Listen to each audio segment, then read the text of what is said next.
Most embarrassing moments in middle school. When I was in middle school, I went to a really old building, like ancient. I'm talking like this was the old high school, and it was so old that they built a new high school and then just decided to send all the middle schoolers there. And for whatever reason, whoever decided to build this school put this big, huge, steep staircase right by the gym, and every day I had to go down this staircase to go to gym. I think you know where this is going. So I'm walking to gym class, and I trip, not on like the bottom of the staircase, but at the very top, and I tumble all the way down the 25 steps on this staircase. And to make matters worse, I tripped in front of my boyfriend at the time, and he just like got to the bottom of the stairs and laughed in my face. Now, of course, in that moment, I just wanted to perish. I survived, but needless to say, my boyfriend and I broke up the next day. When my boyfriend was sleeping, his phone went off, and it was from a Morgan, and I know all of his exes and friends, and like I've never heard of a Morgan before. So I went through the messages, and they were talking about how much they missed each other, and I was like, weird. So I got on his Facebook and typed her name in his friends list, and there she was, and I went on her Facebook. It was really, really private, and I could only see like 3 or 4 profile pictures, and there was a guy in one of them, and he was tagged. So I went to his Facebook, and I saw that they were engaged, and I was like, weird. So I had screenshotted all the messages and then sent them to my phone, and then deleted them out of his pictures and his phone, so he didn't know that I had them. And I reached out to Morgan. I tried to call her on Facebook and then was immediately blocked. And then I went to the fiance's Facebook and I was immediately blocked. So I said, that's kind of fishy. So I got on my second Facebook and I typed in the fiance's name, and I went through his friends list and sent screenshots of the messages to all of the people with his same last name. And it turns out it was the night before their wedding, and it was a rehearsal dinner night, and I ruined the wedding, so sorry. Grade 5. I was going through this really strange phenomenon where like 5 of my adult teeth decided to all come in at once. Now I already had this really the night before their wedding, and it was a rehearsal dinner night, and I ruined the wedding, so sorry about that. Story time. So once upon a time in grade 5, I was going through this really strange phenomenon where like 5 of my adult teeth decided to all come in at once. Now I already had this really weird obsession with when I had a loose tooth, I loved to like pluck it out of my face like berries off of a vine. So as you can imagine, sitting there with 5 loose teeth in my mouth felt like I was in an orchard on a hot summer's day. My brothers had just rewatched The Exorcist with me a few nights before while babysitting, so its cinematic masterpiece was still ever fresh in my mind as I sat there not listening to my teacher drone on about numbers, secretly popping my teeth out with my tongue and letting my mouth fill with blood. Till I noticed my dear old classmate Tristane, who used to eat rulers and pick on me, was staring at me. So I looked him dead in the eyes, opened my mouth slowly, and let all of the teeth and blood just dribble out onto the desk. Then I said in a low grumble, "You will die tonight."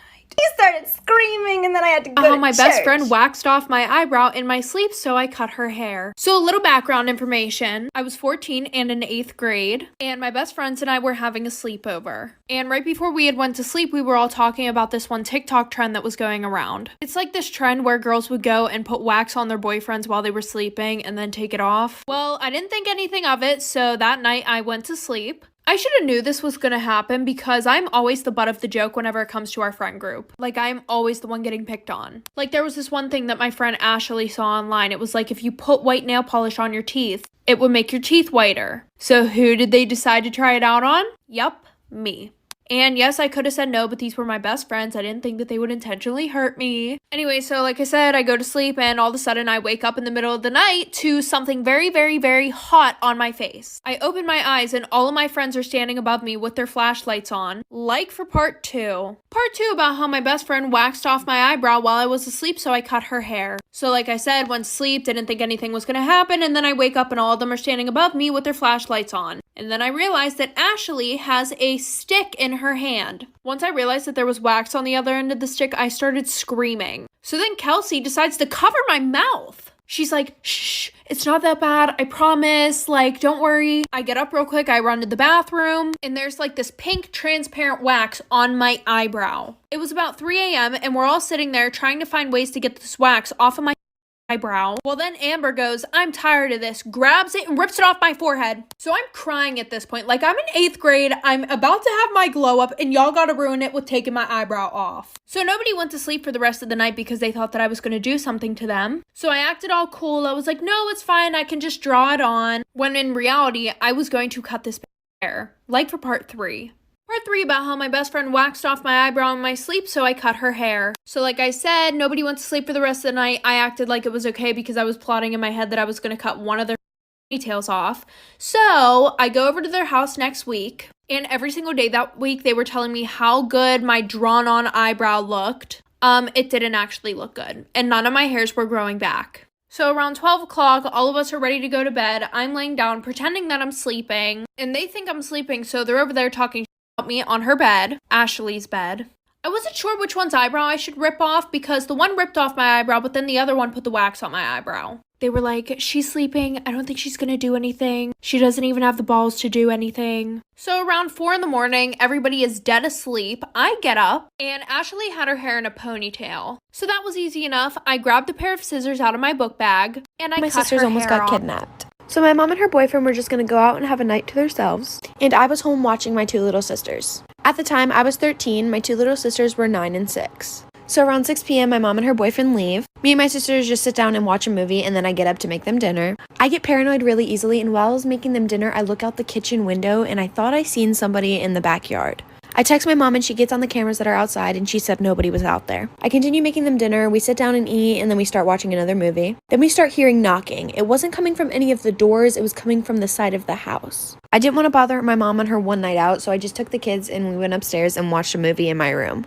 My 6-year-old sister at the time went to the bathroom and she came back in literal tears. She was literally crying so hard until I finally got her to stop and tell me what was wrong. She said as she was walking back from the bathroom, she seen somebody downstairs. I quietly lock my door and I put my sisters in the closet and I call my mom right away.